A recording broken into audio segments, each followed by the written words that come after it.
Hello বন্ধুরা, এই আমার জায়ের মেয়ের জন্মদিন আজকে, ঠিক আছে? দেখাচ্ছি দাঁড়ান। এই যে এখানটা খাবার দাবার হচ্ছে, আর এটা আমার ভাসুরের ছেলে, এটা আমার একটা যা, আর এর মেয়ের জন্মদিন।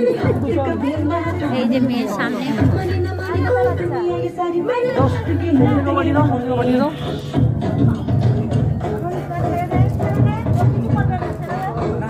কাপড় আর সময় পাই না। আরে না, আমার যা কাজের চাপ, আমার নিজের ছুটতে হচ্ছে এখন। ওই ওর দরকার এসেছিল, দেখলাম জোর করে রাখলাম, সকালবেলা বেরিয়ে যাবে। সব চাইতে এটা আমাদের বাড়ির বড় ষোলো।